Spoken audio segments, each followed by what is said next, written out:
ഭാവിയുടെ തുറമുഖം എന്ന് വിശേഷിപ്പിക്കുന്ന വിഴിഞ്ഞം അന്താരാഷ്ട്ര തുറമുഖം ഇന്ത്യയുടെ സമുദ്ര ചരക്കു ഗതാഗത രംഗത്ത് വലിയ മാറ്റങ്ങൾ സൃഷ്ടിക്കുമെന്ന് സാമ്പത്തിക വിദഗ്ധർ അഭിപ്രായപ്പെടുന്നുണ്ട്. ഏറ്റവും പ്രധാനമായി എടുത്തു പറയേണ്ട കാര്യം തൊഴിലവസരങ്ങളും ബിസിനസ് സാധ്യതകളുമാണ്. കഴിഞ്ഞ ദിവസം ട്രയൽ റണ്ണിന്റെ ഭാഗമായി എത്തിയ സാൻ ഫെർണാണ്ടോ നാളെ മടങ്ങുകയാണ്. 2000 കണ്ടെയ്നറുകളുമായി എത്തിയ കപ്പലിൽ നിന്ന് 1930 കണ്ടെയ്നറുകളാണ് ഇറക്കുന്നത്. ഇതിനുശേഷം 607 കണ്ടെയ്നറുകൾ തിരികെ കയറ്റി റീപൊസിഷൻ ചെയ്യുന്ന ജോലിയും നടക്കും. തുറമുഖവും അനുബന്ധ വ്യവസായങ്ങളും വഴി നിരവധി തൊഴിലവസരങ്ങളാണ് ഇവിടെ സൃഷ്ടിക്കപ്പെടാൻ പോകുന്നത്. ആദ്യഘട്ടത്തിൽ നേരിട്ട് 5000 പേർക്ക് തൊഴിലവസരം ലഭിക്കുമെന്നാണ് കഴിഞ്ഞ ദിവസം മുഖ്യമന്ത്രി പിണറായി വിജയൻ പറഞ്ഞത്. തുറമുഖത്തിന്റെ ശേഷി വർദ്ധിപ്പിക്കുന്നതിലൂടെ 3600 തൊഴിലവസരങ്ങൾ കൂടി ലഭിക്കും. നിലവിലുള്ള 600-ന് പുറമെ 400 തൊഴിലവസരം കൂടി തുറമുഖത്ത് നേരിട്ട് സൃഷ്ടിക്കപ്പെടും. തുറമുഖം പ്രവർത്തനം തുടങ്ങുന്നതോടെ പരോക്ഷമായി നിരവധി തൊഴിലവസരങ്ങൾ ഉണ്ടാകും. ഇത് നേരിട്ടുള്ള അവസരങ്ങളുടെ 4 മടങ്ങ് വരും. അനുബന്ധ വ്യവസായങ്ങൾ സൃഷ്ടിക്കുന്ന തൊഴിലവസരങ്ങൾ നേരിട്ടുള്ള അവസരങ്ങളുടെ 10 മടങ്ങോളമാകും. ലോജിസ്റ്റിക്സ്, ഷിപ്പിംഗ് തുടങ്ങിയ മേഖലയിലെ ലോകോത്തര കമ്പനികൾ തിരുവനന്തപുരം കേന്ദ്രീകരിച്ച് പ്രവർത്തനം തുടങ്ങുമെന്നും അറിയിച്ചിട്ടുണ്ട്.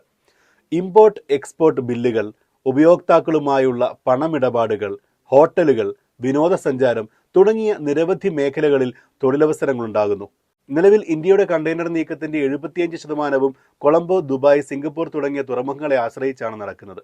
13 മേജർ തുറമുഖങ്ങളും 120-ലധികം ചെറു തുറമുഖങ്ങളുമുള്ള ഇന്ത്യ എന്തിനാണ് വിദേശ തുറമുഖങ്ങളെ ആശ്രയിക്കുന്നത് എന്ന ചോദ്യവും ഈ സമയത്ത് പ്രസക്തമാണ്. സമുദ്രമാർഗമുള്ള ചരക്ക് ഗതാഗതം പ്രധാനമായും മദർഷിപ്പുകൾ എന്ന് വിളിക്കുന്ന വലിയ കപ്പലുകളുടെ സഹായത്തോടെയാണ് നടക്കുന്നത്.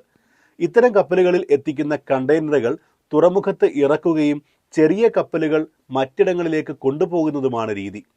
നിലവിൽ ഇന്ത്യയിൽ ഇതിനു പറ്റിയ ട്രാൻസ്ഷിപ്മെന്റ് തുറമുഖങ്ങൾ ഇല്ലാത്തതിനാൽ കൊളംബോ, ജബലലി, സിംഗപ്പൂർ തുടങ്ങിയ തുറമുഖങ്ങളെയാണ് ആശ്രയിക്കുന്നത്.